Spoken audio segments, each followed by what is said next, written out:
Hey everyone, and welcome back to the channel. If this is your first time on the channel, my name is Coach Mart. Let me officially welcome you to the first episode of this Caro-Kann speedrun.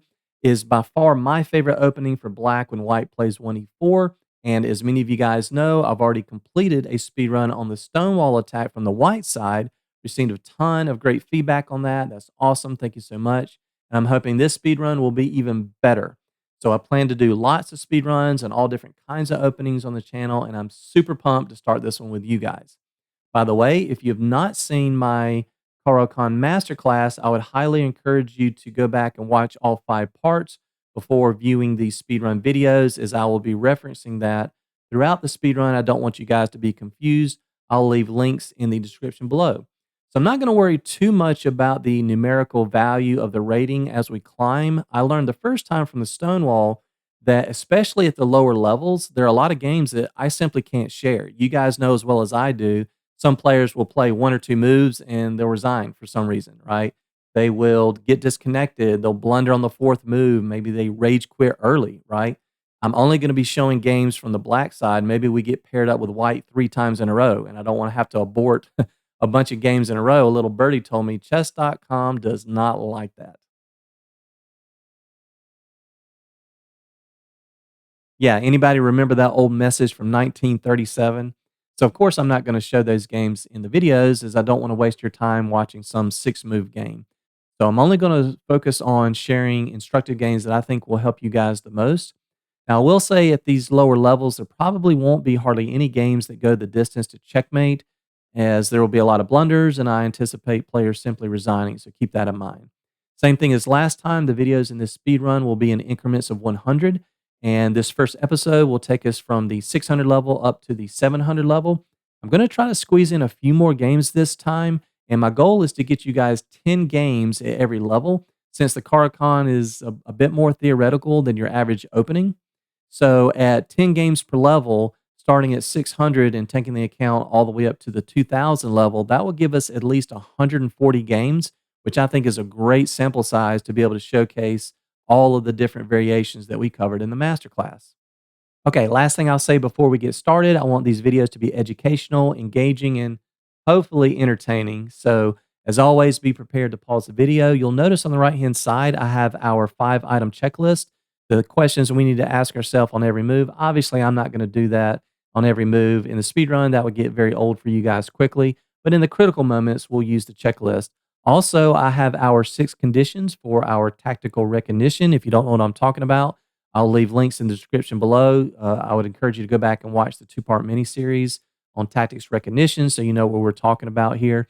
And if you hear and see this sound, yes, sir, that's our tactics recognition buzzer. Some condition is met. I want you to immediately pause the video and see if you can find the tactic on your own before I play it out. So that's it, guys. I'm super excited. Let's do this. All right, here we go, guys, with our first game of our Caro-Kann speedrun, starting at a rating of around 600. Let's see what we get. We're going to get ready to see that a lot, because most players, the most famous opening, the Rai Lopez, most players are prepared for this, or the Spanish, Italian, whatever. So we're going to see that a whole bunch at these lower levels. So let's take, if they play D4, we transpose to an exchange, but they play this. So let's go with, let's block with a bishop.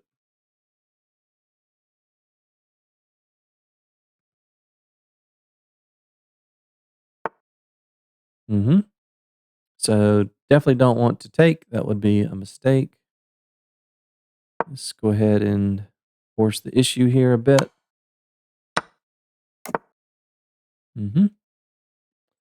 E6, we have our classic pawn structure in the Caro-Kann. Very interesting that there's still a D pawn that hasn't moved. So this is not a threat. That was not a threat because that was covered. Let's get out of any nonsense on the E file.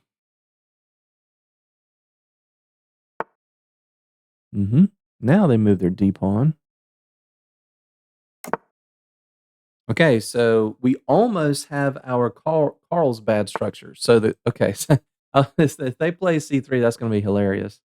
If the pawn was on c3, we have this famous Carlsbad structure, and we've already talked about that on this channel. So middle game strategy number 10 was the minority attack. So we have the minority here, right? So this is kind of like a delayed exchange variation. So our idea is to push our pawns down the board and try to break up and weaken these pawns over here. So rook b8 is a move. We could go ahead and go for, let's go and go for b5.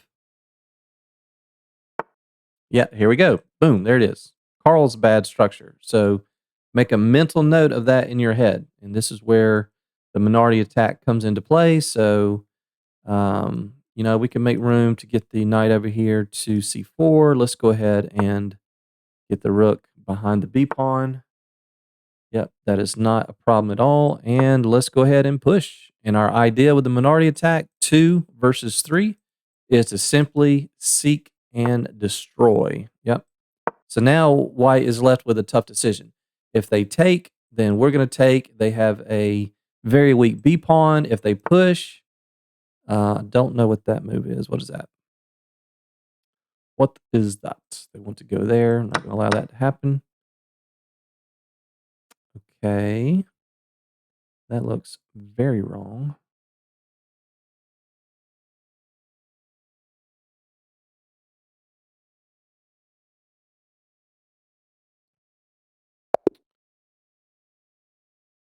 And they resigned. Okay. Why did they resign?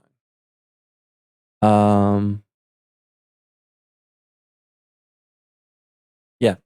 Kind of clueless as to why they resigned right there. I mean, you can see the evaluation over here. It is borderline winning for black. I don't know why they resigned this early. I think I probably will include this in the speed run, even though this is a quick game, just because I wanted to illustrate, this pawn structure that we've talked about before, and we got to see it. We got to see it here in action. So I'm going to click on the game review. And by the way, guys, I didn't do this in the Stonewall speed run. I'm going to do it here. I'm going to put a timestamp for the beginning of each game and the end of each game so that you'll know when the post-game analysis starts. If you don't want to stick around for the post-mortem analysis, that's fine. You can skip from game to game. I would encourage you to stick around because even if we have a 97% game, I still want to know where we had opportunities for improvement. So let's see what the game review says.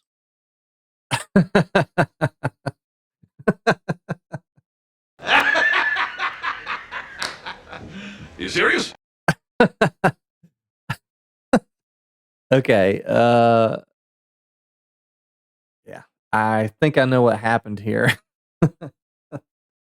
Yeah, so I will open up the screen, post analysis, show the accuracy for both sides, close it back up, and we'll talk through it. So I was going to say my target is going to be 90% or better.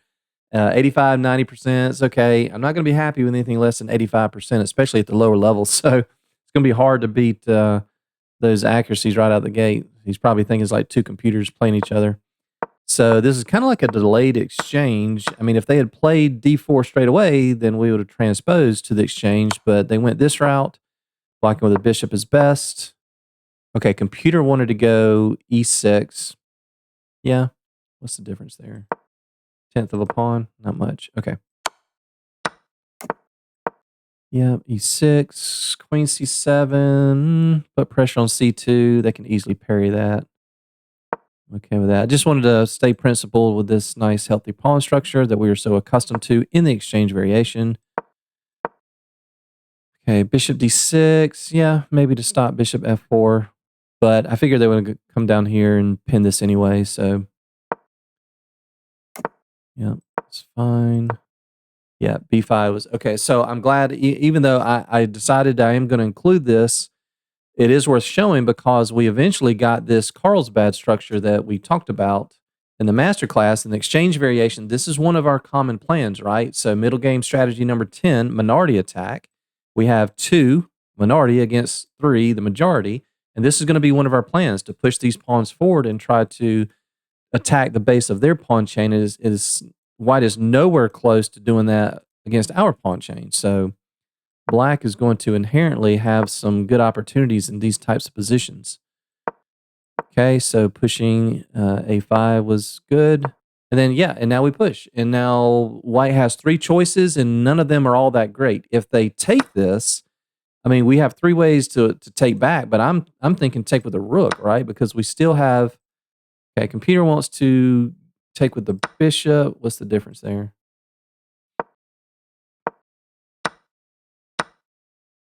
Oh, sorry, I went back too many moves.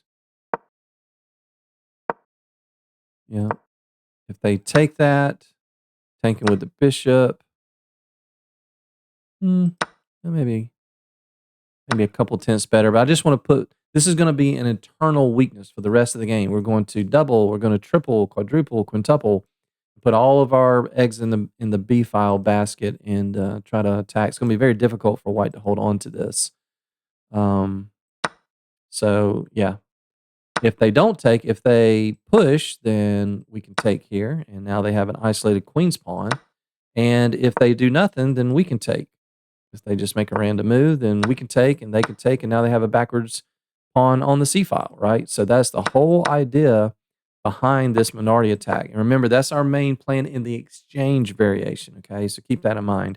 And yeah, I don't know why I don't know. I'm not going to say anything else about that. All right, good start. All right, next up we have Ant V12 or Ann TV12 from the US. Good luck to you. D4. Okay, so we have a delayed exchange. So let's pin and win. So they finally played D4. Now we transposed into a mainline exchange.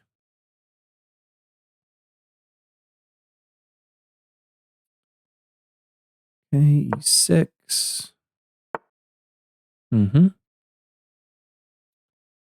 Yeah, they're not really threatening anything here. We can just give a check and either force them to go back, or we can simply play rook to C8.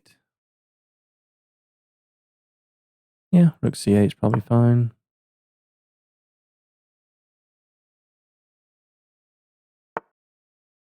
Do they have good control over the F4 square? Yes, they do. So we're going to snap that off. And let's kick this knight out of there. And that looks like a free pawn.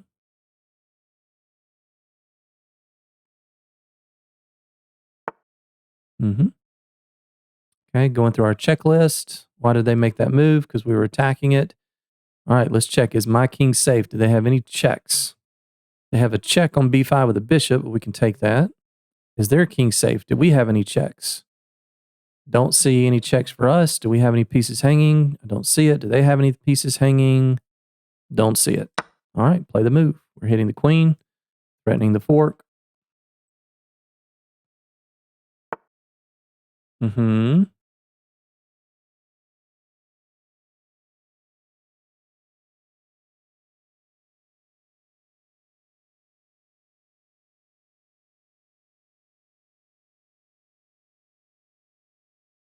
Yeah, probably just bring the knight back.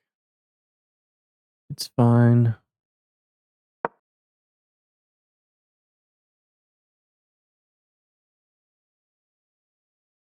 And we're just up a pawn. And notice we have 2 central pawns, and white does not have a single central pawn. All right, why do they play that move? Well, they want to put pressure here if we move the bishop. That much is for sure. Do they have any other threats? I don't see them. I think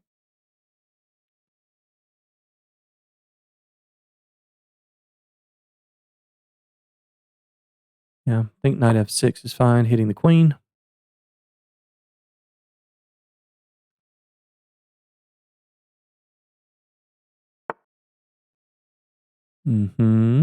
Well, that move is screaming to be played to get rid of this potentially dangerous battery. That always looks good. We could renew our threat of the fork. They could play bishop here.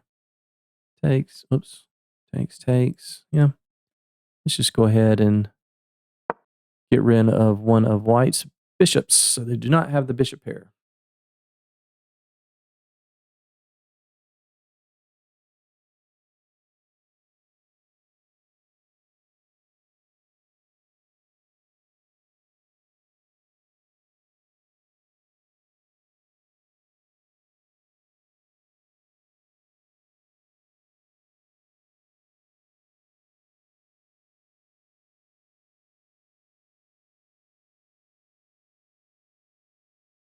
And they've disconnected.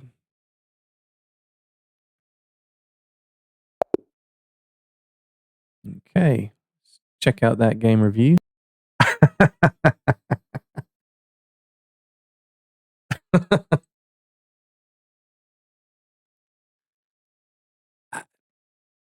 uh, I'm going to have to include this.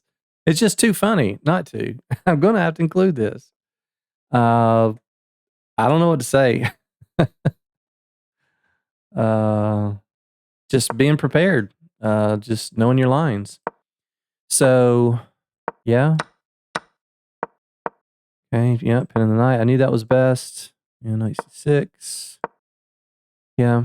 I wasn't 100% sure about either one of those moves. Yeah, that's not a big deal. I mean, it looks like they're trying to give us the old Jobava London type, but it's not a big deal. We just play rook c8. Okay, we want to take, I mean, we've talked about this so many times in the master class when they have good control over this square, and the catch is there needs to be a pawn on d4 because a lot of times in like advanced variations or even sometimes in exchange variation, if there's no pawn there, there's no incentive to remove the defender of that square, right? So, but here they have good control, and there is a pawn on d4, so that's screaming to exchange there, and then severely weakened. This is going to be weak eternally for the rest of the game. Kicking the knight away.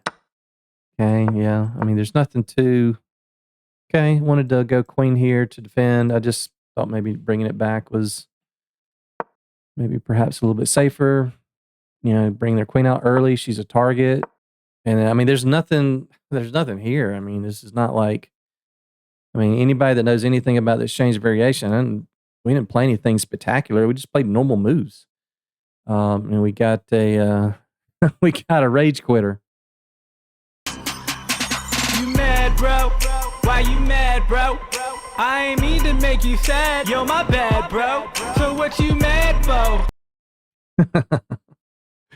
All right. And that's why I'm going to try to get you guys like 10 games at every level because, you know, I want to give you as many games as I can because, you know, that's borderline whether or not that's instructive to show. But I mean, I just playing normal moves and you're going to be okay.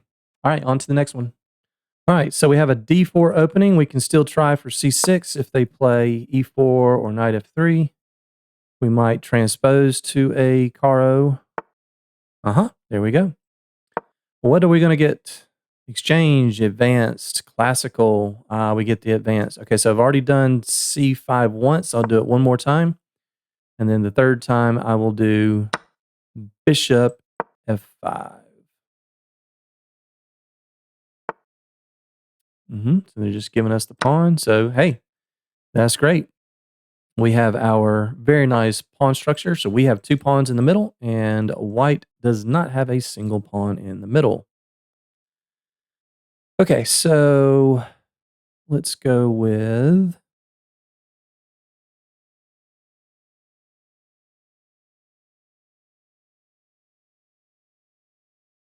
Yeah, I'm tempted to play A6 here. I'm trying to remember.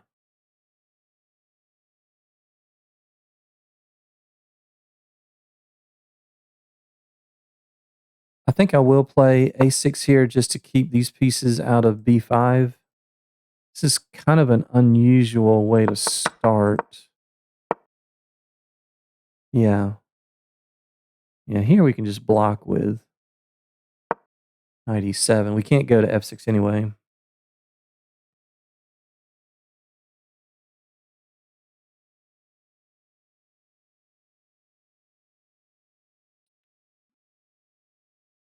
Trying to remember if this was the line where we were supposed to push F6.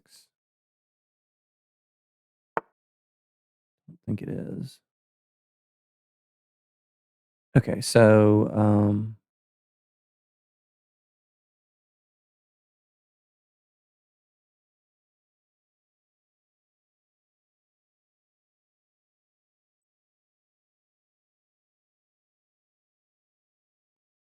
okay, let's castle. We can drop back to A7.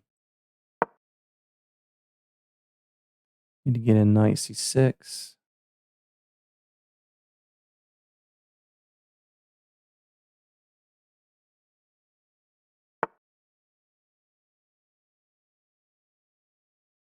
might have misplayed this now that I think about it. Knight c6.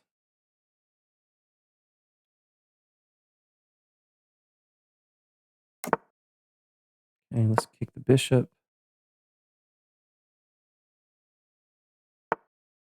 Okay, let's get lined up on the very weak e5 pawn.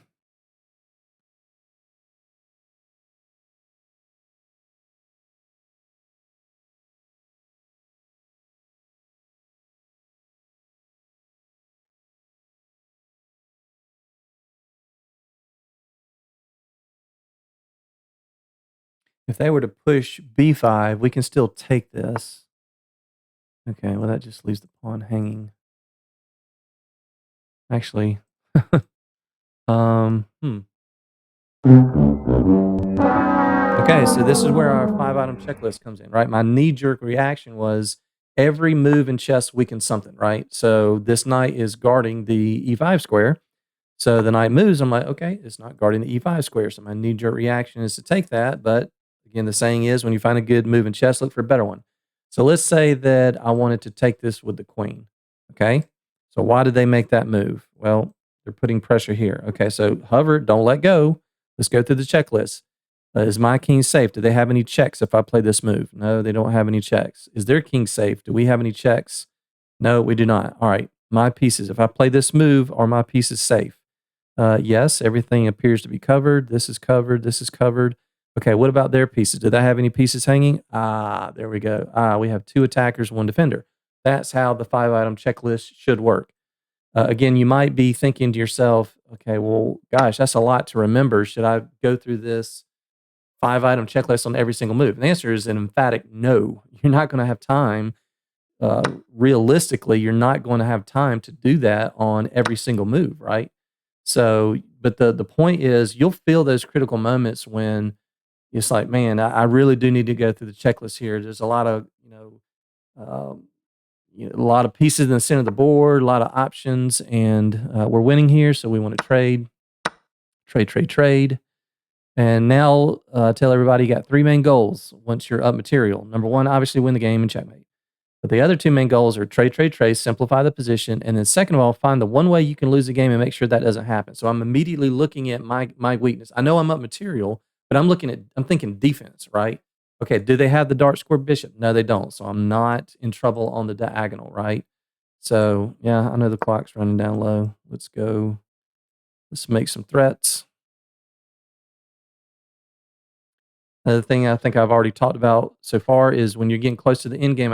We're not technically in the end game yet, unless these queens come off the board. But pay attention to the color of your opponent's bishop. They have the light square bishops, so we want most of our pieces on dark squares.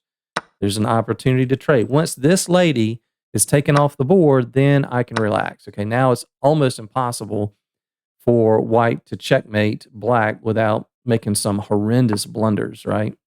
Okay, I'm looking just trade off some pieces. Trade, trade, trade. We have increment, so it's not a problem. They're moving quickly, but we have increment. So I have played hundreds of thousands of bullet games. So, yep. Let's put some pressure here.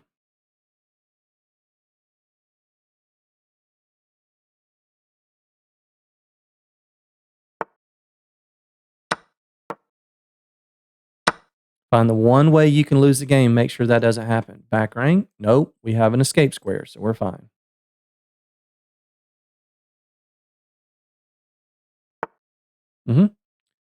Free pawns galore. We don't need them, but we might as well take them. That's one thing that I notice when I'm working with beginners. A lot of players don't really understand that you don't need any more material, right? I mean, you've got enough to win the game, so there's no reason. I don't even care about this pawn, right? One of our in-game principles is rooks belong behind pawns. So that's what I'm going to do. I'm going to put the rook behind the pawn, and we're going to push. Push, push, push. You can almost get to the point where you're pre-moving this. Yep, they're going to have to play defense. Let's make sure that doesn't happen. Mm-hmm. Sure. We'll trade.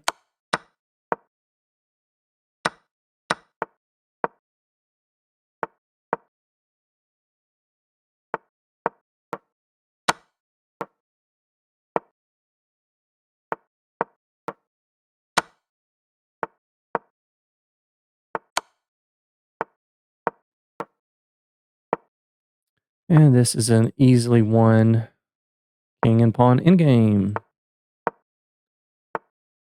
Mm-hmm. Remember, when your king is on the 6th rank is white or the 3rd rank is black, it actually does not matter about the opposition. It will never be a draw.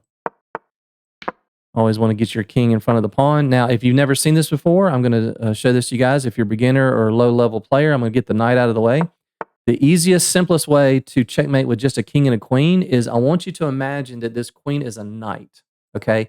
And we're going to put the queen on what I call the knight checking square. What are all the squares that would check the white king if that black queen were a knight? It would be all of these dark squares, right?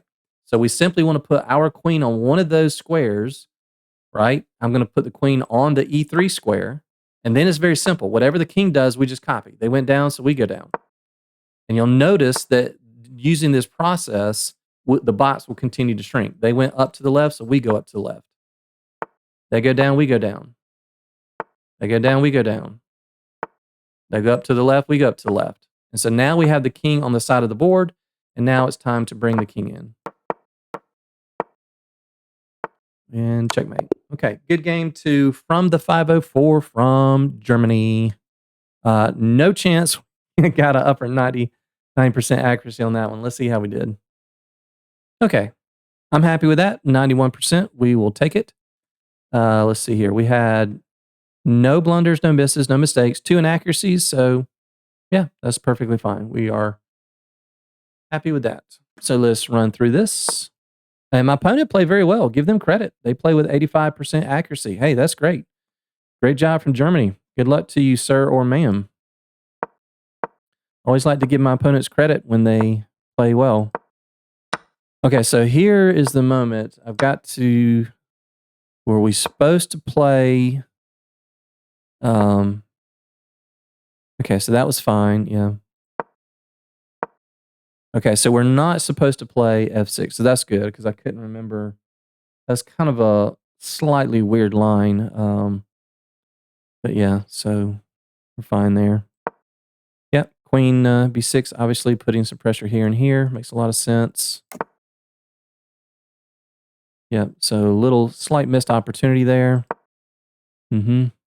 Yeah, I mean, watching the Grandmasters for so many years, they love to sink their bishops way back in the back, in the nosebleed section, if you will, and just sit there and wreak havoc for the rest of the game. Okay, that's fine. Yeah, and you guys saw, even I, just for a split second, my knee-jerk reaction was to play that, right? So you gotta slow down when you find a good move, look for a better one. So taking with the bishop was best. Yeah, that was not a problem. Obviously, we have to take with the queen. If we take with the knight, then we drop the bishop. Okay, yeah, wanted to take the pawn, but I just kind of in that mode of just trading. That was our only inaccuracy. Yep, trade, trade, trade. And now the chances of you losing the game drop by like a factor of 10. Okay, yep. Just trade, trade, trade, trade. These are all best or excellent moves. Yep. Get the rook behind the pawn. Yeah, I'm not worrying about stuff like this. I mean, we have two extra pass pawns, an extra knight. But that's funny. I would have thought that would have been the best move. Going back to h5 was best. That's funny.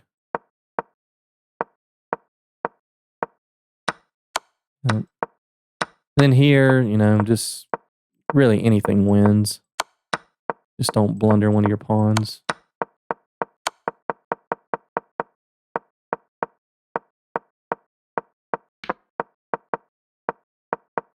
Yeah, if you learn this pattern, I'm telling you, you will be able to pre-move so many check. No, well, because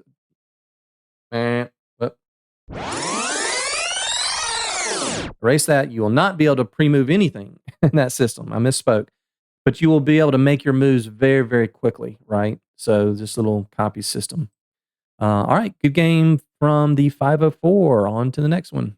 All right, we have Scuddy from the USA. Good luck to you, Scuddy.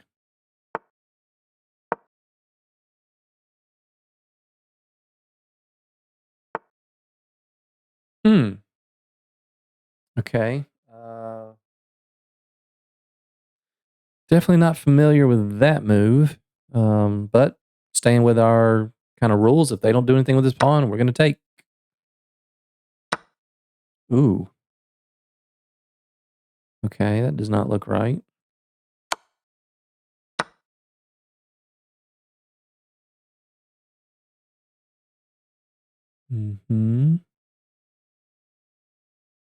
Play knight f6. They can just push. Play e5.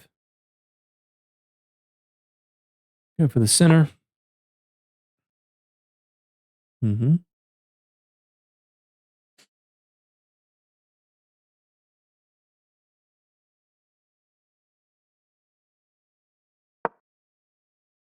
was thinking about a5 because I want to play bishop c5. I don't want to have to deal with that move.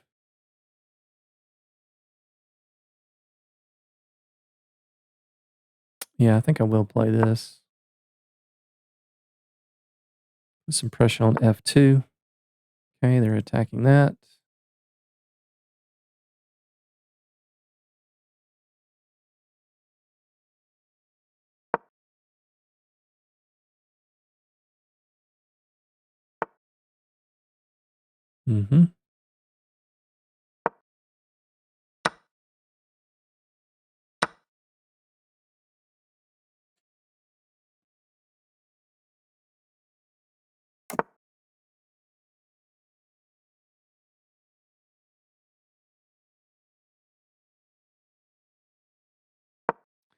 Put some pressure on that. Perhaps kick that away to win e4. Pin the knight. Looks good. Ooh, okay. Yeah, let's pin that knight now. Now that they can't kick it with h3.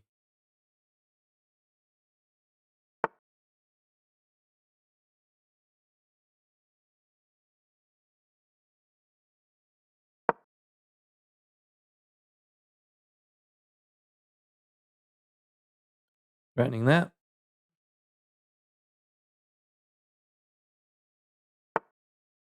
Okay, now that's going to get hit, and then we'll be threatening the fork here on f2.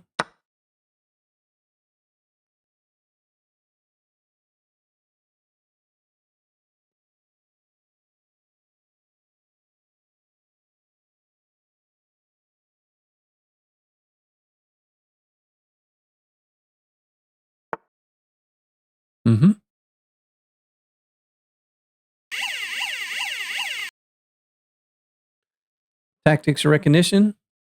Pause the video if you like. This is condition number 2, unprotected pieces. What piece of whites is unprotected? That's a 0 versus 0. That's a 0, 0. That's a 0, 0. That's a 0, 0. And I believe that's it. So that's a 0, 0. We can grab a pawn here. Knight takes, leaves the bishop unprotected.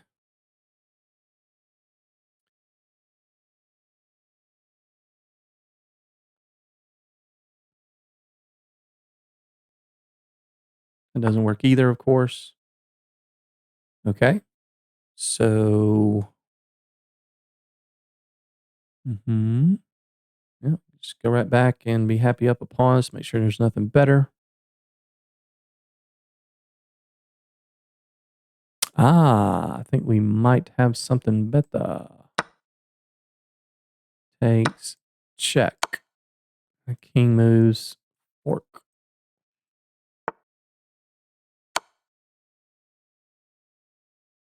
No, but they have their own fork.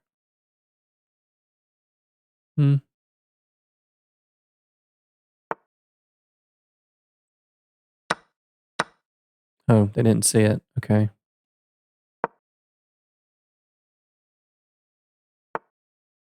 Mhm. Um, yeah, let's just defend. They don't have this. Okay. What color bishop do they have? They have a light squared bishop, so we want all our pieces on dark squares. Let's get control of the D file. Mm-hmm. Mm-hmm. It's double. Anything better? Now we've done a good job of getting most of our pieces on dark squares, far away from that guy. Mm-hmm. That's actually a pretty good move. Okay, let's push.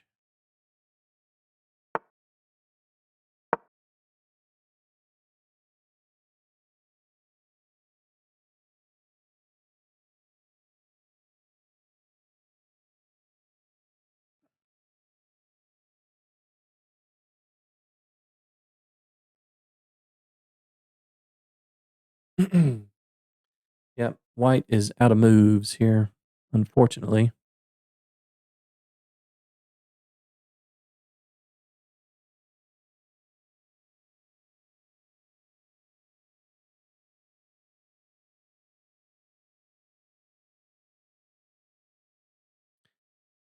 Be thinking about what you would play if they backed their bishop up to that spot. Yeah. Now we're going to push here. If you push there, you're giving us protected pass pawn, which is no good for business. Bishop here, double. And that should be it. That's a free knight. Oh, excuse me, that's a free bishop. Mm-hmm. Let's go back over here because we want to double.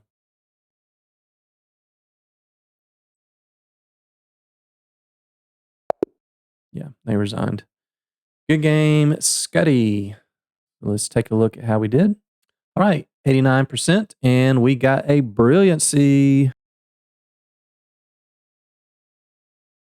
Yes, sir. Don't know if you guys remember that old commercial with the, what was it, the most interesting guy in the world, the beer commercial, Dos Equis. Stay thirsty, my friends. I put a little bishop there in place of the Dos Equis beer bottle. It's kind of funny. So, yeah, we're happy with that.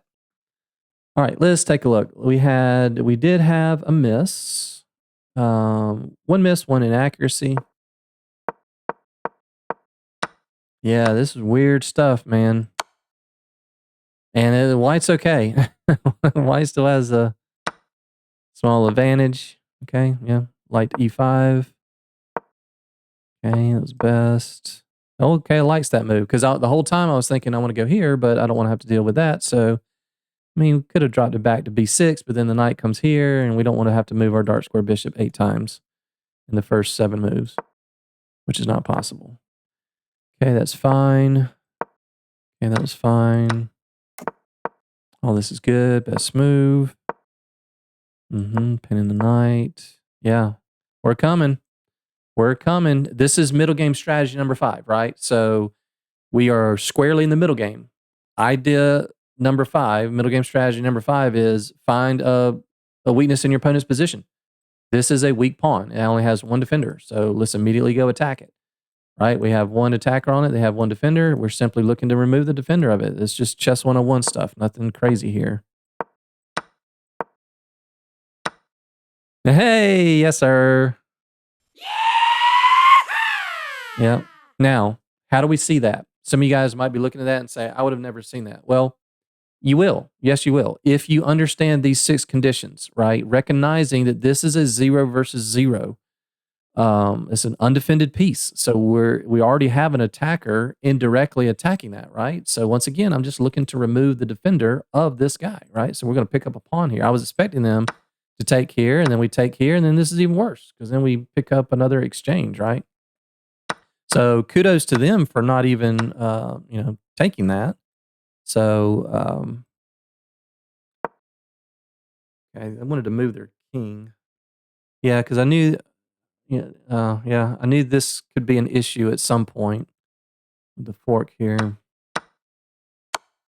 Yeah. Yeah, I wasn't 100% sure this was okay. I mean, I saw I mean, I assumed that they were gonna take, we take, they take, here, takes, but we got 3 against 2 over here. I still felt like it was pretty good. Engine agrees that still it just says right here it's minus 2.5. So we're good. Oh, it didn't even, yeah. Okay, so that was my miss. Yeah, I missed that. It's better, and you guys see I'm guilty of it too. I mean, a lot of people don't understand that when you have the option to take the exchange or a free piece, always take the free piece. Always, always, always. So yeah, I missed that.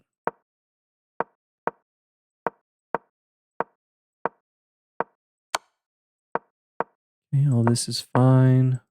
Best move. Yeah, I saw that maybe a move too late that we had this idea of getting the bishop here with check and then doubling, and then obviously from here it's over. All right. GG Scuddy. Moving on. All right, we have Butian 114 from China. Good luck to you. Okay. Are we going to get the Caro-Kann? Do you guys remember that? This is the 2 knights attack, right? So I'm wondering if we're going to get the main line or if we're going to get this. Yeah, okay, so we're going to get the main line. So I'm actually going to let you guys pause the video. You need to remember what to do here because if you don't, you're going to get in a lot of trouble. So every time we make a move, pause the video and make sure you're making the correct move here. What do we say that we play here? Okay, we're going to play this, right? Knight to d7 is a very, very good move. Yeah. Do not play that move. That will be checkmate. Take it. And we're going to transfer this other knight to f6. Also, now it makes it look like we don't know what we're doing because we took a while. They're going to bring their bishop here. We're going to go here. They're going to play knight there, and they are going to leave their queen hanging.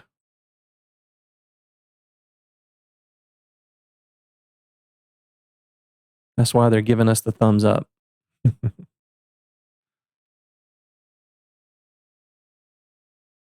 You can do it. Come on. Bishop c4. You can do it. You can do it!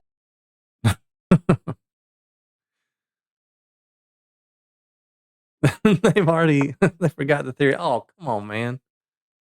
Come on, man. You're supposed to go bishop here. We go there. They go there. And we take the queen, and then they hit us with checkmate. All right. So let's go ahead and hit the queen with tempo. So they watched the video, but they only saw the first 6 moves of that video. All right. Hey, let's pin, right? That looks like a good spot to pin. Anything better? Yeah, because now we are threatening to take and either double your pawns or win a free pawn. You need something like this. Nope. Sorry, don't think that's the one, Chief.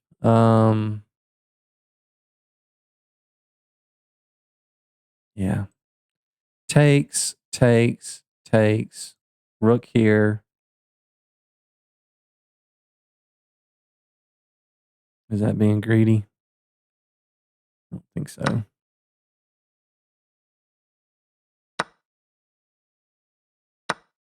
Also, we have just queen e4 check, get the queens off, and we're up a pawn.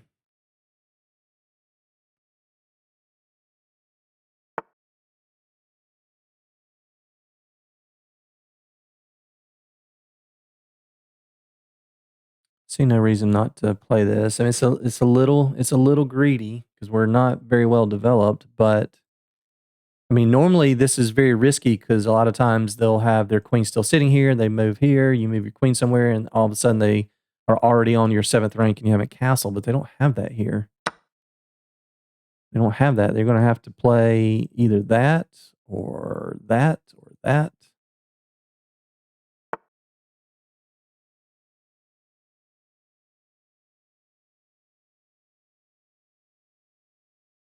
No, no, no, no.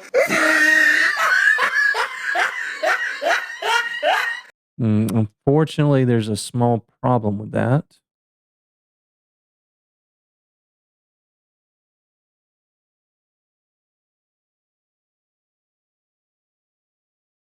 You can do it! Yeah, okay. Just want to make sure I can do it.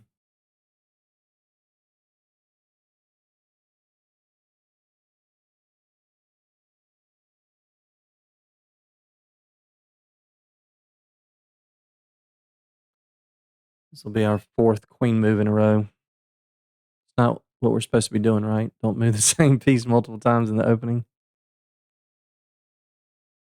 Are we going to get another move? What do you guys think? What are the percentages that they're going to make another move? I'll give it 10%. 10% chance they make another move. 1 out of 10. So while they're letting their clock run out, so let's go ahead and brainstorm. What would we do if they played that move? Obviously, they can't do that. We just take it. That's a free piece. So what if they play this? Okay, well, tactics recognition. This will be another condition number 2, unprotected pieces. I'll let the clock run out and then I'll make the move and let you guys pause the video. If you don't see it already, I'm sure a lot of you guys see that within a few seconds. If you're a beginner, low rated player, maybe not. So if they go back, what are the unprotected pieces? That's unprotected. That's a 1 versus 1. That's an unprotected piece. That's a 1 versus 1. And I believe that's it. I think I missed another unprotected piece. I think there was a pawn over here that was unprotected in the last game. I think we were attacking it and they were defending it or something. But anyway, yeah. So this is condition number 2. That's a 0 versus 0. And condition number 3, which are checks, right? So we have boom. Yep. And whatever they do, they're going to lose the light square bishop. Okay, good game. Unfortunate for my opponent that they blundered the rook there, but we all do it. So blunders happen at every level. Let's see how we did.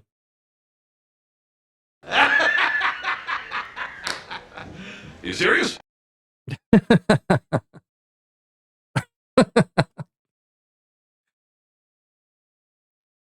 I just need 2/10 of a pawn. Yeah, it's only however many moves it was, 10 moves or something. It was 12 moves. Excuse me, 12 moves. Yeah. 2 knights attack.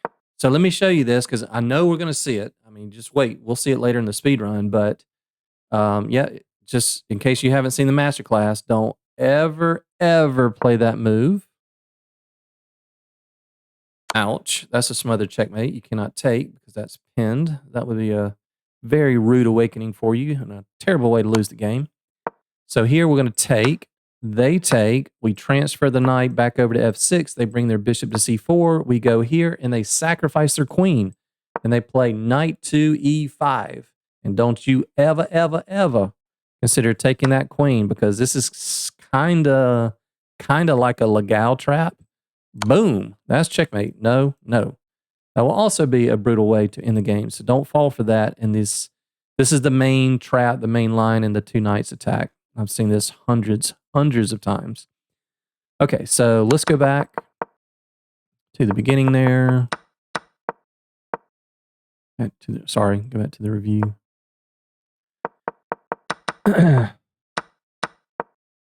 And here I'm already out of book. So you're just playing normal chess. Let's attack the queen. They brought the queen out early. She's a target.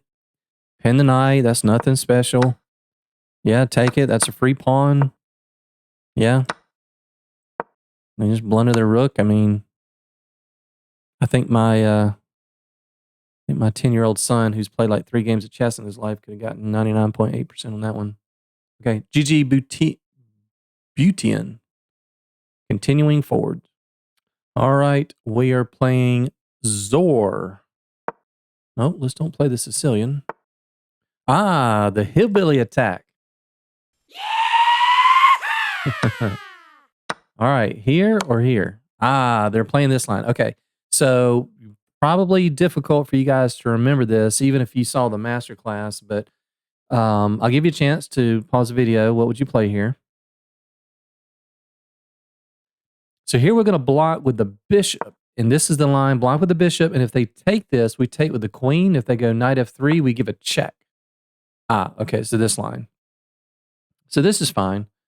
Let's go ahead and ask the question, what does the bishop want to do? And now if you look at this, let's just back up for a second. This is the problem with the hillbilly attack. I mean, what happened?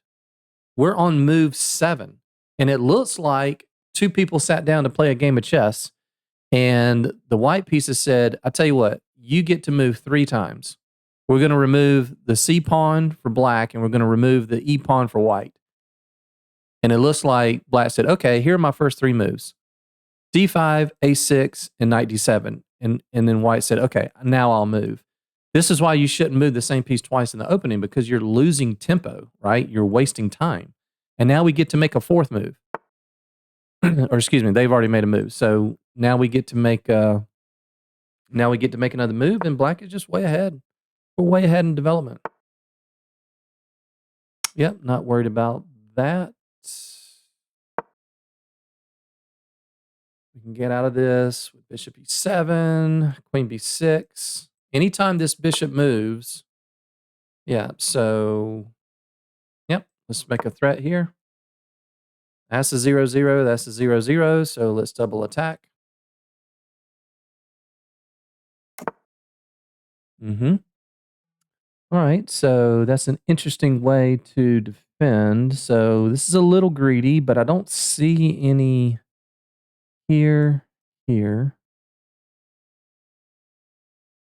Just take that. I don't see any reason not to take this pawn.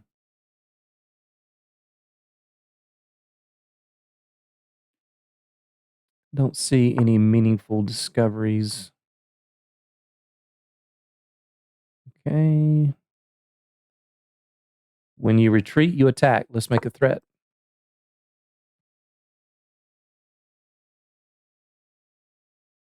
If they push this, I'm going to strongly consider. You guys probably know what I'm thinking.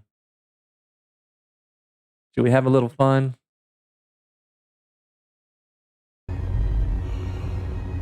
Do it. Computer's not going to like this move. We're going to do it anyway.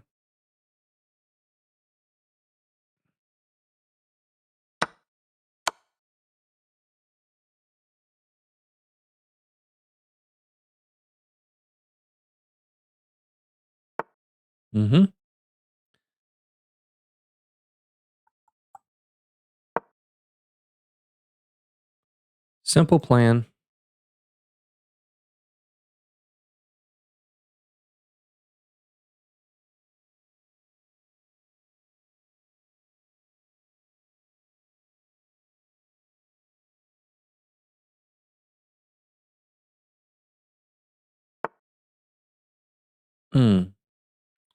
That don't look right. That just don't look right. Okay, here we go. Tactics recognition. Pause the video, see if you guys can find it. Okay, this is an unprotected piece, right? This is a 1 versus 1. But another one of our conditions, condition number 3, was checks and checkmate threats. So this is not a checkmate threat, but it's really close. We can play queen to c3, and we're threatening to take that pawn, and now we've added another attacker to this knight. And that is a very, very big threat.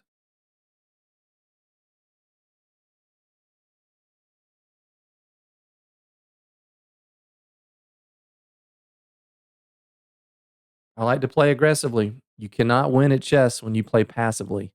That'll get you so far, but you have to be aggressive. You have to think. You have to think attack, attack, attack while making sure that you are safe as well. It can't be all aggressive.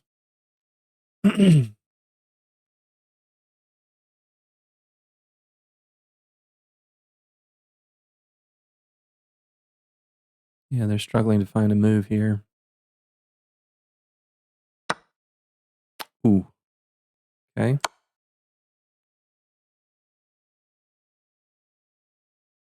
All right. What's the move here? I'll give you a second to pause the video. What would you play? What would you play? Yeah, we have this one. Small little threat. You can take this with check. We'll take. You take. What are you doing about that move? If you try to stop that, it loses the queen. Mm-hmm.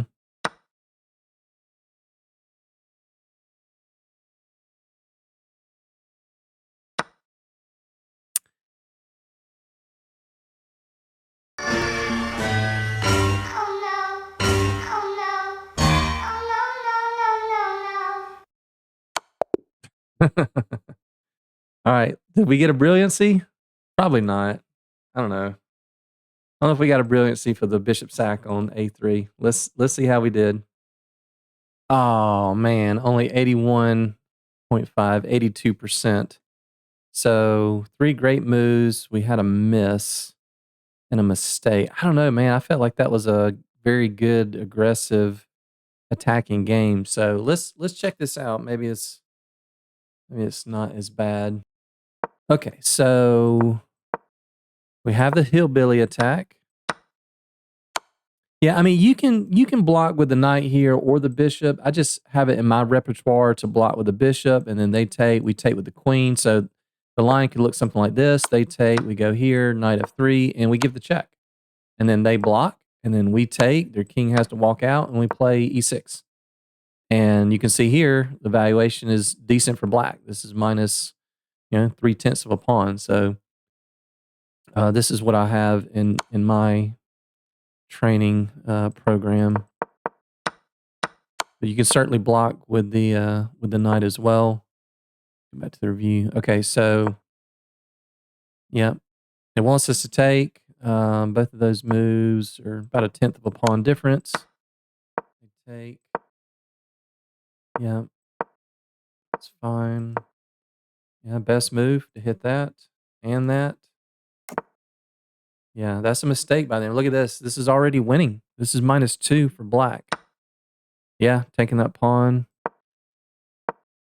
Okay, it's okay with going to a4.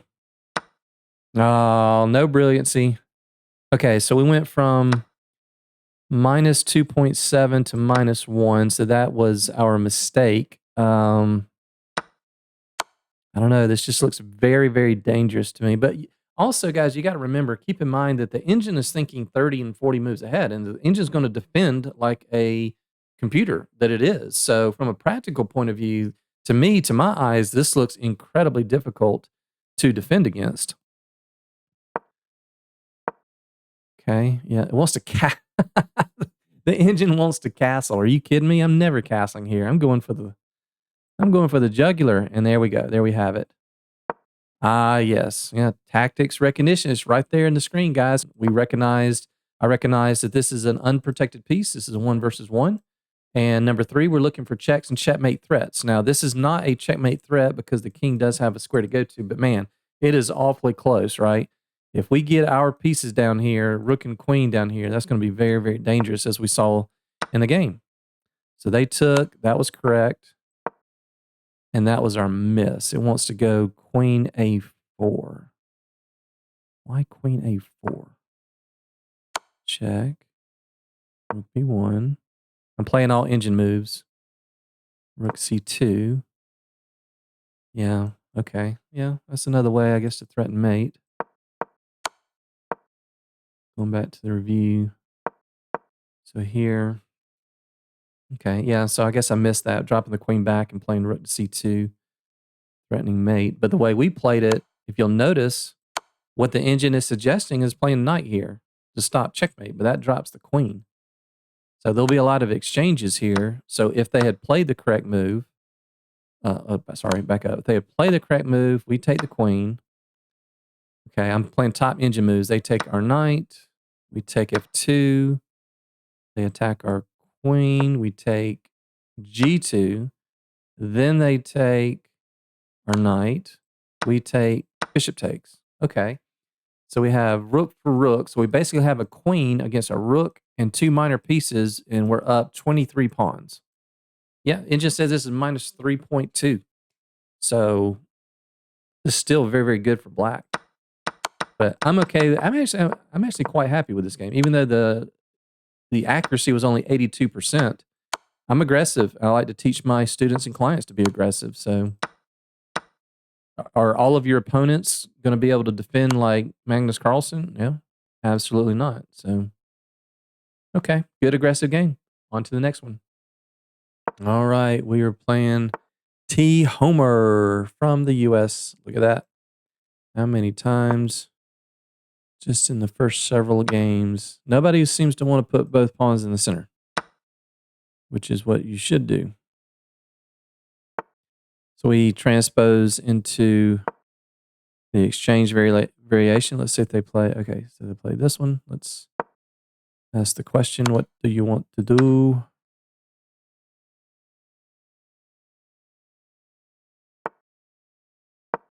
Pin and win. It's all about, whoops, it's all about that guy right there.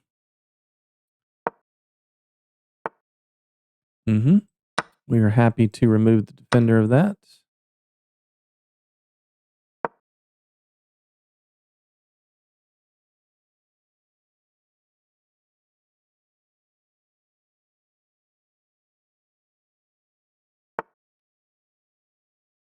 Okay. That doesn't look right.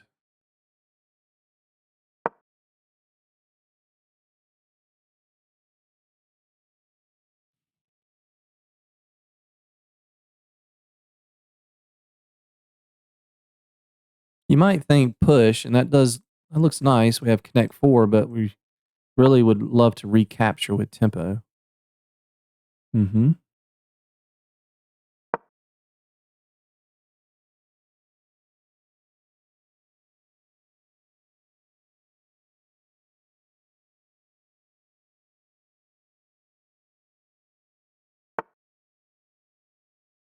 Oof. Yeah, that definitely looks wrong.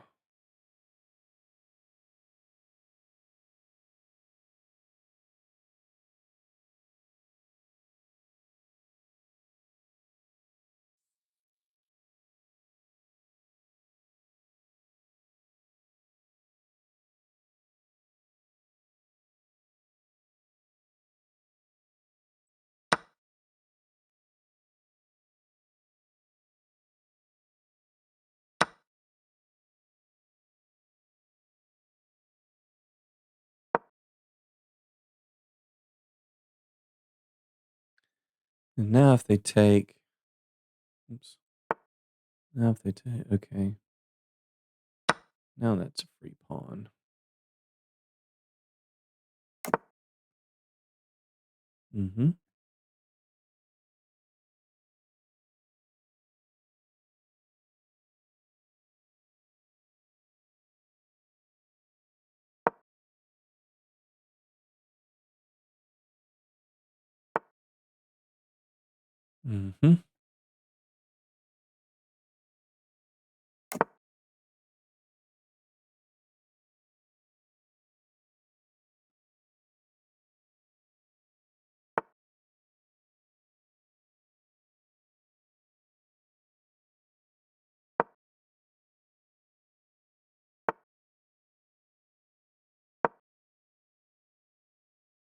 Now I have this nice little, I think we've mentioned this before in the game, nice little triangle pawn wedge in the center.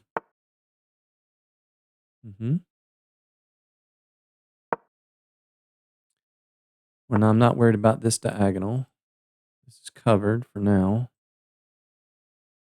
Let's go ahead and get a rook behind this.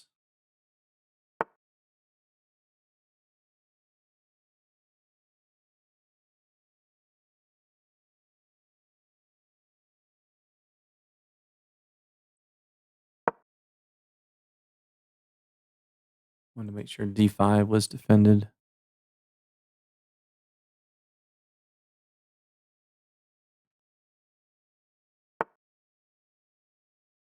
Mm-hmm. You're threatening that. No, we can. Actually, that doesn't help. They can still play that move. Let's offer a trade of queens.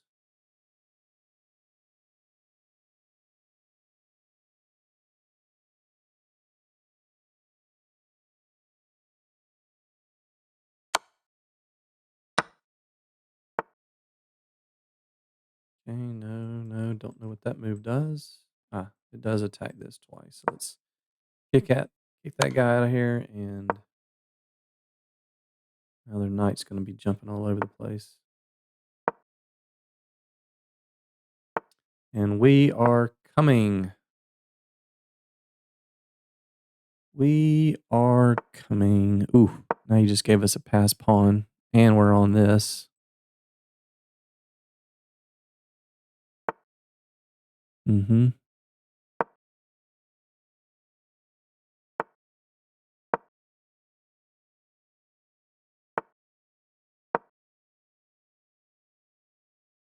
This is going to hurt. Look at that. Very, very sad knight. You push here, just going to push there. We push there, we ignore it. And now they're not going to be able to stop this. We don't care about that. We are pushing. Passed pawns must be pushed.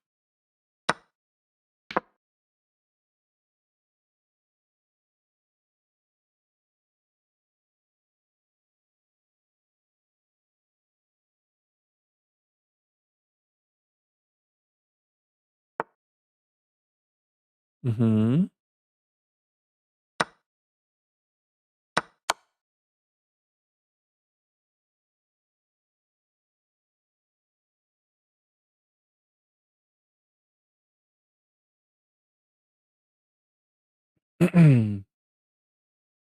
Good game by T. Homer. Let's see how we did. All right, 88%, not too bad. So let's take a look. We had 2 mistakes, no blunders, misses, or inaccuracies, 2 mistakes. All right, so we had kind of a delayed exchange there. Yeah, I mean, I've seen this before. I don't know that this actually leads to too much. I mean, it looks like it wins a piece, right? Because tactics recognition, check, but they can just play knight c3. So if we do go there, let's back up. If we do go there, they play knight c3. Yeah, I don't know. There's a whole lot going on here. I usually like to kick the. We could also consider pinning the knight right out the gate. This is fine. Yep, pin the knight. Okay, yep, taking was the best move. We want to weaken that guy.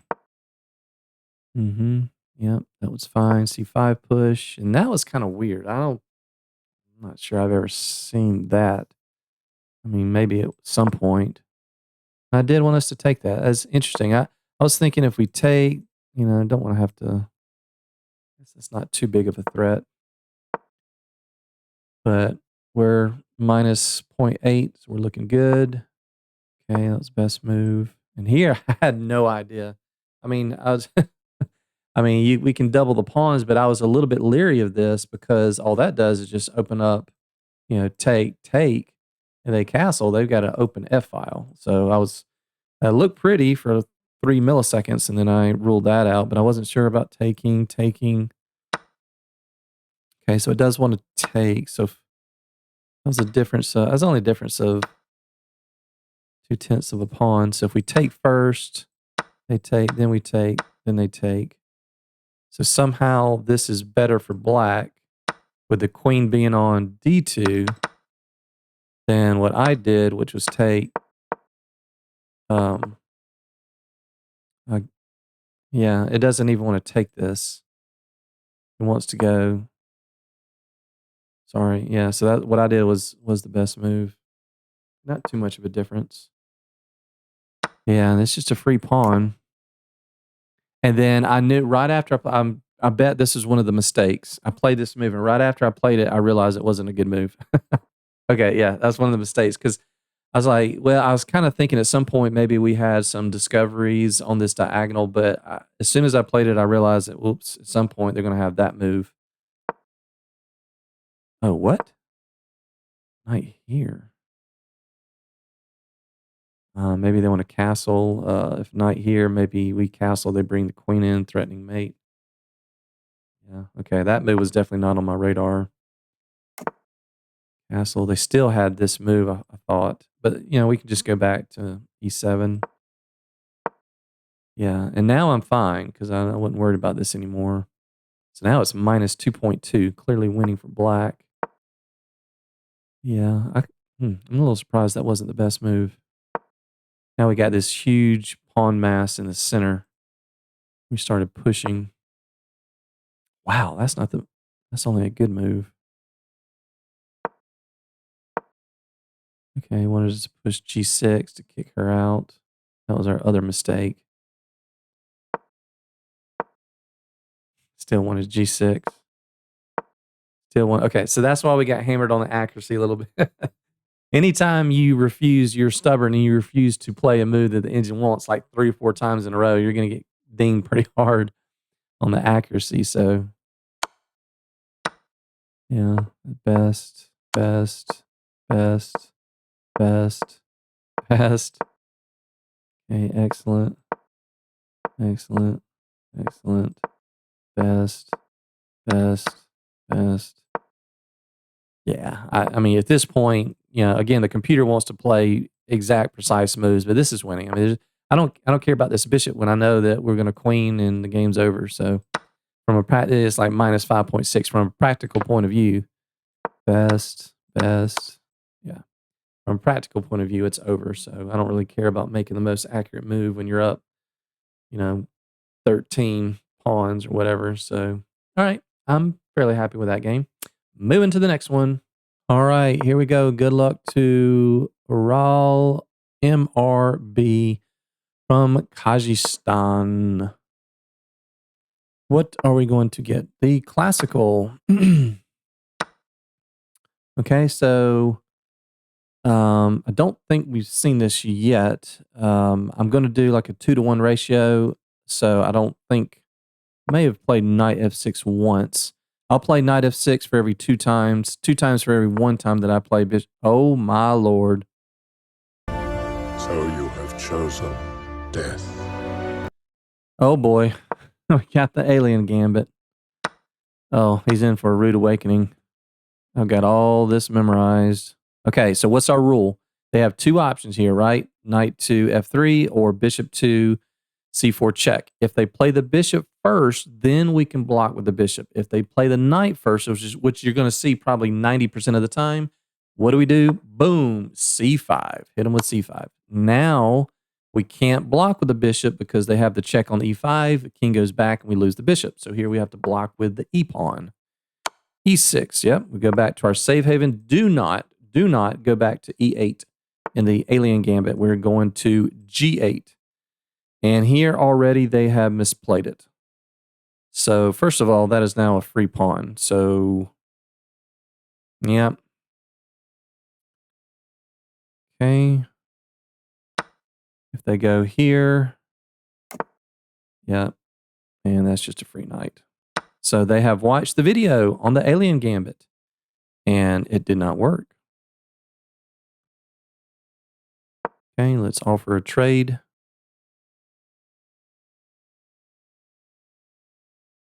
Yeah, that's game over. You either have to, yeah, that hangs the bishop. Another failed alien gambit. Once again, let's offer a trade. We're going to be very, very annoying. Yeah, they can take that, but the more pieces you trade, the worse off you're going to be. It's a little unfortunate we didn't get deeper into some of the lines, but again, this is the lower rated level. So as we progress through the speed run, we get up to the 1,000, 1,200, 1,300, where players are a little bit more booked up on the Alien Gambit, then we're going to be fine. So let's just go here. This is one of the key moves to kind of block this diagonal. Yep, they can do that. They certainly can. Let's drop the queen back.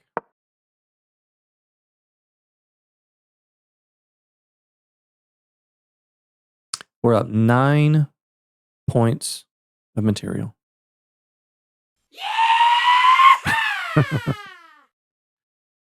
Yeah, this is such an annoying move. All their hopes and dreams are on this one diagonal. Yeah, there's nothing here. We can just block that.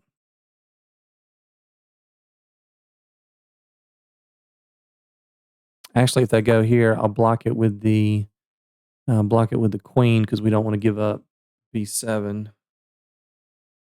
So, what do we have here?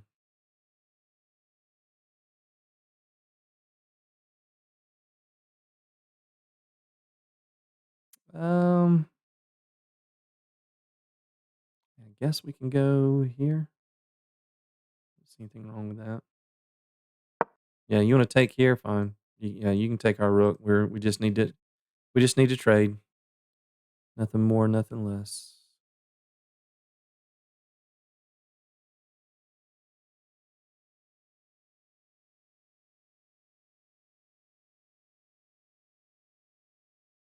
If you move the bishop somewhere, if you move the rook somewhere, where are you going to move the rook to?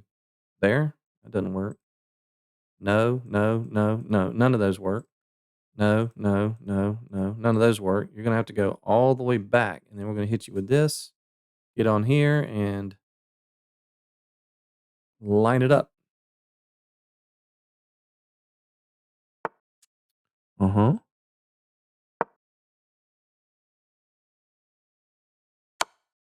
Mm-hmm. Threatening checkmate.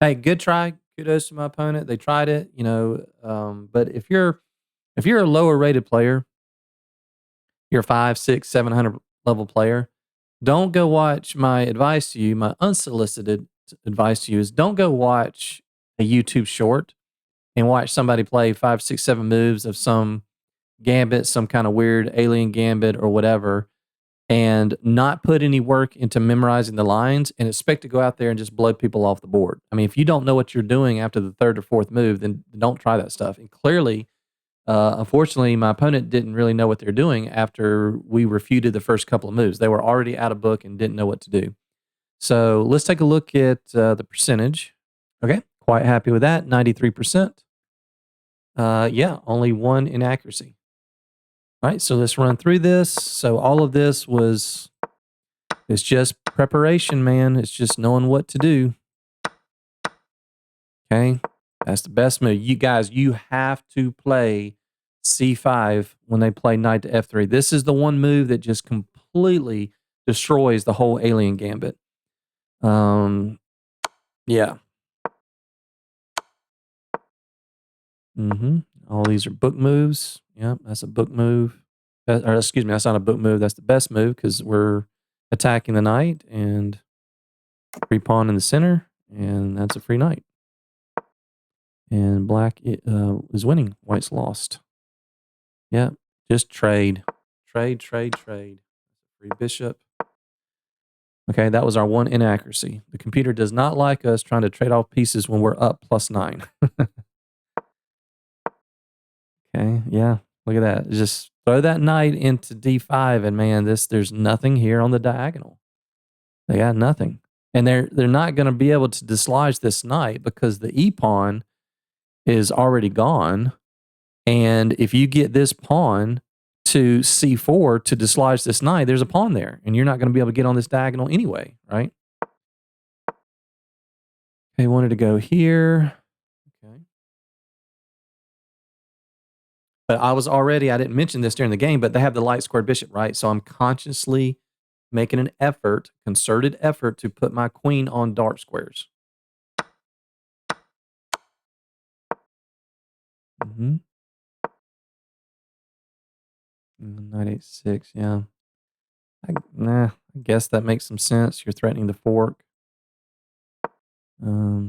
Yeah, I just want to attack the rook. You know, with this, that's the best move. Yeah. And you're either going to get mated, or you're going to trade off the queen, or you're going to sacrifice your queen. That's it. All right. Good game, Aral MRB. I would recommend studying a little bit deeper into these lines. On to the next one. All right, let's see if we transpose to the Caro. We do. We are playing La Mojara from Mexico. What are we going to get? All right, so this is the second time that we've seen the advanced variation. So this will be the second time that I push C5. Next time, I will play bishop to F5. What's the move here? Both of these are playable. My recommendation is E6. I will not be playing any I will not be playing any variations where I play knight to C6 here. Okay, so that's a bit of an unusual move. So here, yeah, I think we just block with the bishop, because then when we take and we're hitting both of these pawns, that, boys and girls, is not correct.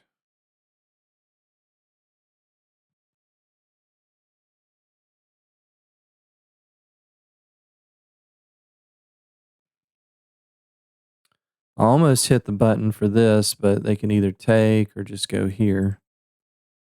So I think that's just a free pawn, and now this is eternally weak for the rest of the game.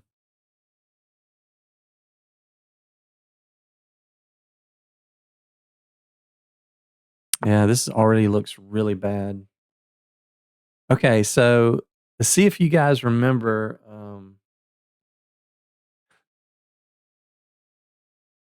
Yeah, obviously this is a little bit different of a line, but we did have a line in the advanced where they went here, and we completely ignored this.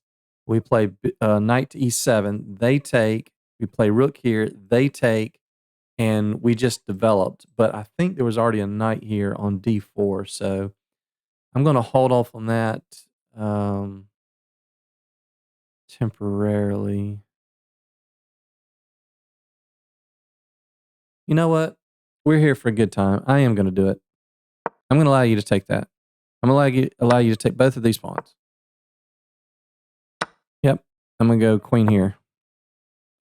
Make a threat here. If you take, we take back, and we're hitting this. And white is up 2 pawns, and I'm almost positive, like I'm 98% positive that black is better, and much better. This is hanging. That's hanging. If you take here, this will be hanging. And this is how you get punished for not developing early. How do you hold on to those? If you push here, I take there. If you give me a check, I bring the rook back. Which of these 3 pawns do you want to save?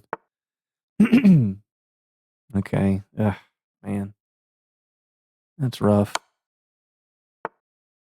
That is rough, rough, rough.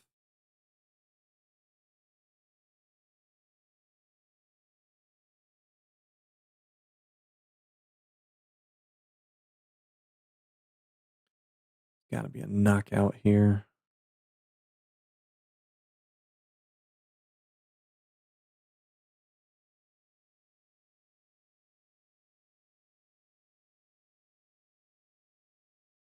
I don't see it.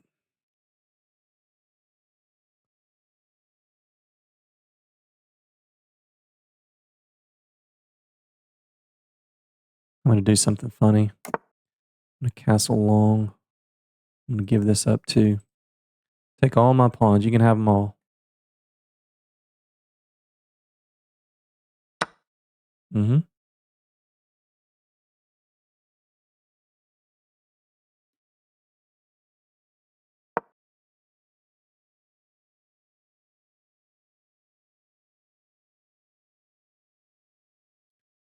Don't take that one.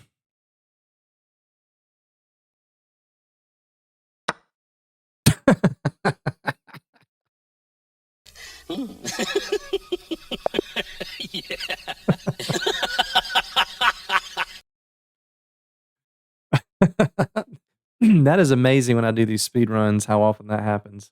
It's almost like I can just predict their moves and just so yeah, I'm very interested to see what the accuracy is here. I have no idea. It could be 84% or it could be 95%. Let's see. All right, 91%.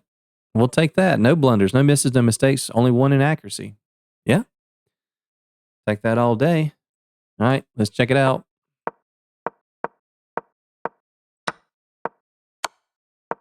That is best. Now that I'm already out of book here. I'm already wasn't sure what to do here. Let's see. Okay, yeah, taking the pawn was fine. It does want us to take. So if we do take, they take. Then we take. Okay, yeah, I guess it's about the same thing. Maybe 2/10 of a pawn difference. Taking there first. So that's minus 0.26. If we take, they take. This is minus 0.27. That's a difference of 1/100th of a pawn. Okay. Yeah. Okay. Was this a good move? Was this a good move?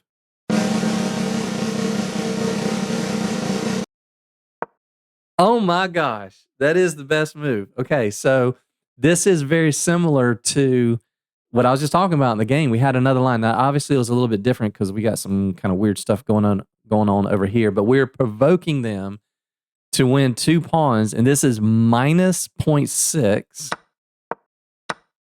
And now it's minus 0.9. Look at that, guys. We are down 2 pawns, and it's minus 0.9. They're in such big trouble here. Now it's lost. White's lost. Look at all of this activity. Look at all this. This is amazing. Amazing. Everything is hanging. Everything's hanging. Guys, you cannot play chess like that. You cannot be greedy. I mean, it looks nice. Hey, let's go win a couple of pawns. And you have developed jack diddly squat. Nothing. And your king is wide open. Yeah, I didn't even want to give the check.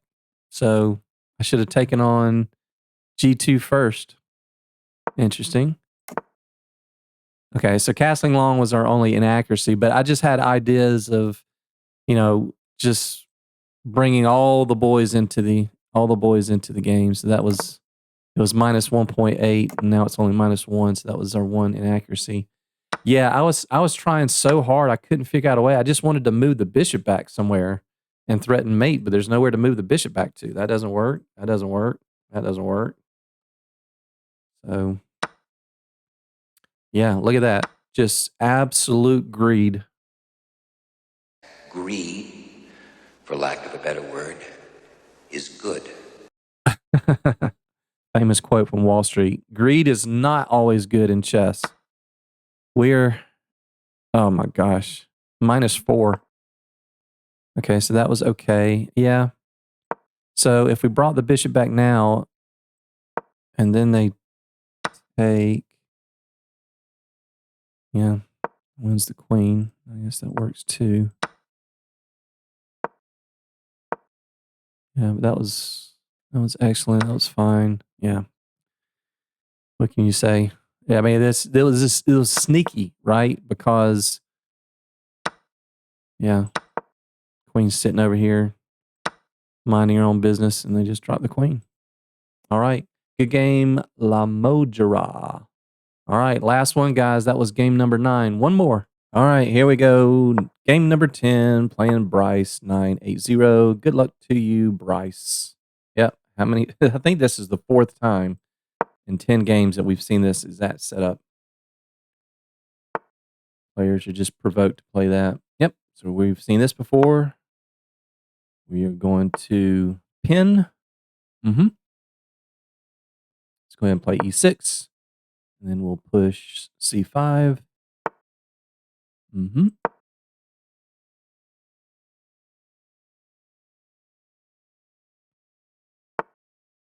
Yep. As soon as this comes, you guys know what we're doing. We're removing the defender of that guy.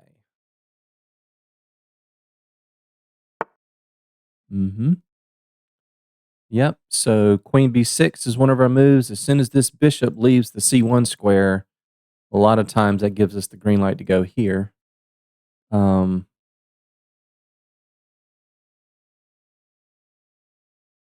Just wonders we should take here first. Yeah, let's go ahead and play queen b6.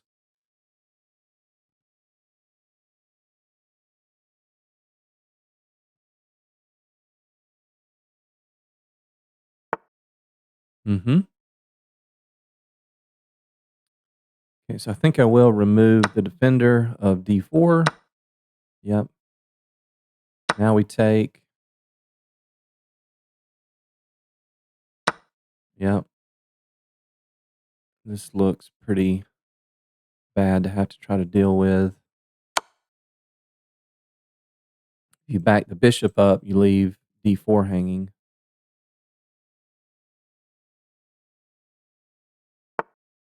Yeah.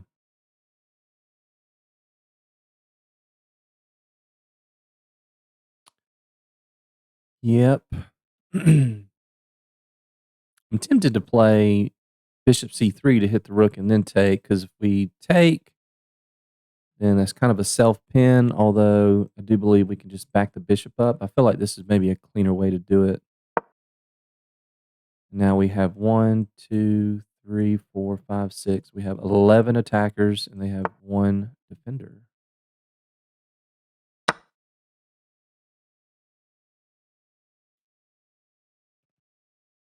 Now, which way are we going to take? We're going to take with the knight or the queen? And why?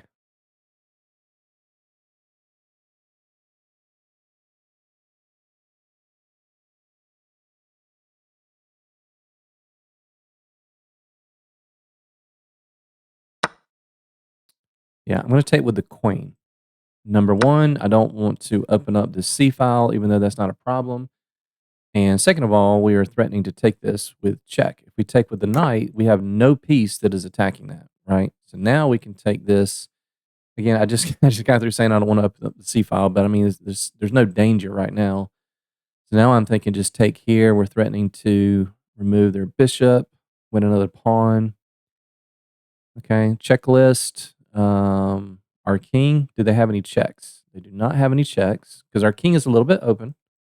They do not have any checks. Do we have any checks? We only have 1 check. That's no good. If I make this move, are we leaving any pieces hanging? Nope. Are they leaving any pieces hanging? Nope. Play the move.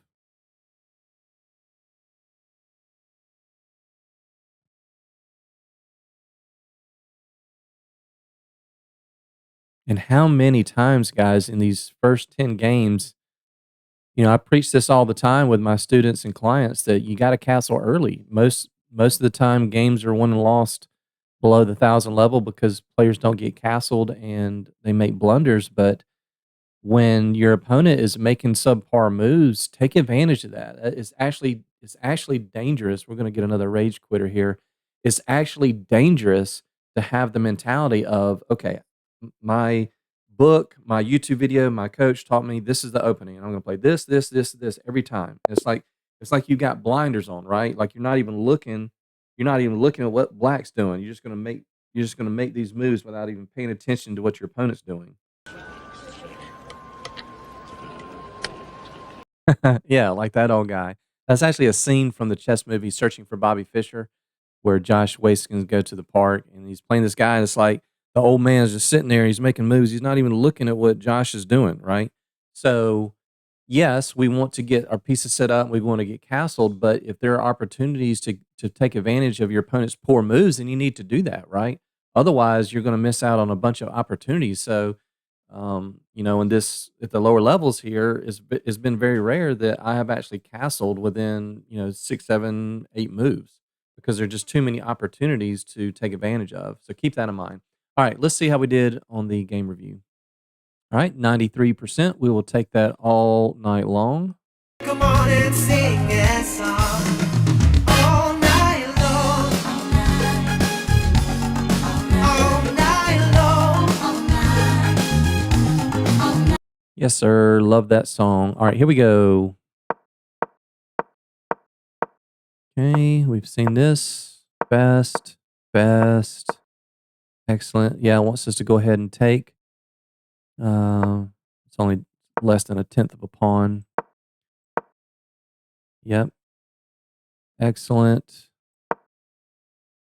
Also, only a tenth of a pawn. Yeah, because the knight wants to come here to f5. We've talked about that in the masterclass, getting this guy here, put pressure here, and to put pressure here. I might have been one move early, hitting the b2 pawn. Okay, so there you go, guys. we we talk about all the time, don't give up bishops for knights, right? But that's not going to be the case in a lot of these Caro-Kann lines when the whole entire game revolves around that guy right there. Okay, we're removing the defender of the d4 pawn. Hopefully, in this first episode, in this first 10 games of the speed run, that's one thing that you take away if you haven't seen the masterclass yet. Taking, now we take, and now this pawn is going to be eternally weak for the rest of the game. Look at this. It's already minus 0.9. Black is almost up a pawn, and it's even material here. Okay, want to develop the knight, yeah. Yeah, and that's a mistake. Yeah, look at that. The position's so bad, the computer doesn't even care about this pawn. It just wants to hurry up and get this knight to f5. So this might have been a higher accuracy if I hadn't been so stubborn to get the knight to f5. Yeah, that was best. Queen's best. Yeah. That's it. Look at that. Look at that, guys. Minus 3. And we never moved our king. There's just too many opportunities to gobble up material there. So, all right. So that is game number 10. All right, guys. So I have a bonus game for you. So the 11th game. This was before I even started the speed run. This was an unrated game, and this was when I was actually kicking around the idea of doing a speed run completely with unrated games for a few different reasons. As I mentioned in the intro of this video, a lot of games you saw the rating's going to fluctuate because people are disconnecting, they're resigning after the first couple of moves, or maybe they make a blunder in the first several moves and the game is not worth showing, because I want to make sure I'm showing you instructive games, right, that are worth watching. And so I tried it, and I was doing some experimental games, and I just could not get paired up with unrated games. I never got paired up with 3-2 increment, and it was still, I'd have to wait 15, 20 minutes to get paired up, even with like 5-minute games. So I kind of abandoned that idea. But this is a game that I played. I expanded my range to plus or minus 400. So you notice here I'm playing Mana from England, United Kingdom, and she's only rated 203. I actually thought she played quite well for a 200 rated opponent, but this is a good illustration. I was out of book very early on, and I didn't know exactly what to do, but I just made logical moves, and I wanted to showcase that here because at the lower levels, if you watch the masterclass, you're not going to get those lines, right? You're going to be out of book within 3 or 4 moves, and we might not get a 6, 7, 8 move line until we get up to 1,000 or so. But the idea is don't memorize exact lines, memorize the ideas and the things we're trying to do, the setups that we're looking for. So she played e4, and she actually played the advanced variation, which kudos to her that she knows that opening. So I pushed c5, and she developed the knight. We pin it. These are all book moves. All right, and then already this was a bit of an inaccuracy. So I'm like, okay, well, now we're just going to play normal things. Well, what do we usually do in the advanced variation when there's a pawn on d4? Well, we remove the defender. So I took that. Okay, that's the best move. All right, there's a free pawn there. I took that. That's the best move. Okay. She developed her knight to d2. I developed knight to c6. Again, this is nowhere in my repertoire. I've never seen this position in my entire life. But we're sticking to our general plans, right? Okay, that's a free pawn in the center. So I took that. The computer didn't even want to take it. The computer wanted to play e6. Okay, she attacked my knight here. And I can promise you, this is the first time in my chess career I have ever done this. I have never developed knight to c6, taken something on e5, and turned around and went right back to where I was. And that's the best move, right? Just common sense stuff, logical stuff. There's no reason to do something fancy. Just go right back where you were. When you get free pawns, and I see this a lot with my students, we'll win a free pawn or something. If we're playing the King's Indian, we'll win a free pawn on e4, and it gets attacked. And they're like, "Oh, should I go here, here?" I'm like, just go back. Just go right back to where you were, and be happy that you're up a pawn. Push in the center. This is not part of the Caro-Kann. We never push e5 in these kinds of positions. Like 99% of the time, we push e6. So why did I push e5? Well, white has no center here. Absolutely zero center. If your opponent's going to give that to you, push. Push right in the middle. Now we have this beautiful little pawn wedge in the center of the board. And I know it's only a 200 rated opponent. That's not the point. The point is thinking through normal, logical chess 101 stuff when you're out of book and you don't know what to do. Okay, why did I play that move? That was the best move. I didn't think that was the best move at the time, but I'm thinking, okay, I'm already up 2 pawns. I've got a fantastic position. Think about the one way that I can mess this up. How could this get muddy for me? Well, if they bring their bishop down and pin this knight, okay, it's not so great. So I'm like, I'm going to remove this counterplay, right? And that ended up being the best move. Okay, she fianchetted a bishop. Normal developing move, best move. Okay, they wanted us. They wanted me to put the bishop on b4, obviously to pin that pin the knight. I understand that. I just wanted to overprotect the pawn in the center. She attacked it. I took it. She took. I castled. Best move. She developed, and now we have this is like close to the golden 10, right? If we had a bishop here, if our queen's here and the 2 rooks are here, we are very, very close. If we had a bishop here to having the golden 10. So here, what did I do? Well, we talked about breaking open the center with a pawn push, right? The king is in the open, hasn't castled yet. Push in the center. Oh, sorry, I got my rook to the e file. Push in the center. Best move, right? Kick that bishop back. What I'd play here, push in the center, right? When we talked about middle game strategy number 2, opening the center with a pawn push, I had a list of several questions there. What do we need to consider when we're trying to push in the middle and open things up? One of them is, what is the dust trail I'm leaving behind? Am I weakening something if I push this pawn? Every pawn move weakens something. Another question we ask is, are we pushing our opponent back? Well, in this case, look at these last 2 pawn pushes, right? Force the opponent back. Force the opponent back. So in this case, she made a mistake. It looks like the queen is trapped, but she did have the f5 square to go to. She may not have seen that, and so she might have thought, okay, I'm going to have to sacrifice the knight. We took that. And unfortunately, there was a fork there. And I actually made a slight misstep here. I should have just taken the bishop instead of taking the exchange. But my thought process was, if she takes with the rook, I come down here and take this and put pressure on the other bishop, which is what happened. She moved the bishop back. Middle game strategy number 6, line up pieces on a battery. I'm not doing anything spectacular here. I'm just playing chess 101 stuff. Take it. And then here, her time ran out. So if we actually take a look at the accuracy, look at that. 95%, no blunders, misses, mistakes, or inaccuracy. That was a 24 move game with 95% accuracy, and we didn't do anything spectacular. We just played normal chess 101 stuff. So I want you guys to have that level of comfort if you're experimenting with a Caro-Kann and things are like, oh man, I'm getting away. I haven't seen this before. I don't know what I'm doing. There's no reason to panic. We know what our general ideas are. Get your pieces set up on the squares that we're trying to put them on and just play normal chess. And most of the time, you're going to be fine. All right. So that's it for our first episode, our first speed run. So I hope you guys enjoyed that. And we'll see you at the next level when we go from 700 to 800. Take care.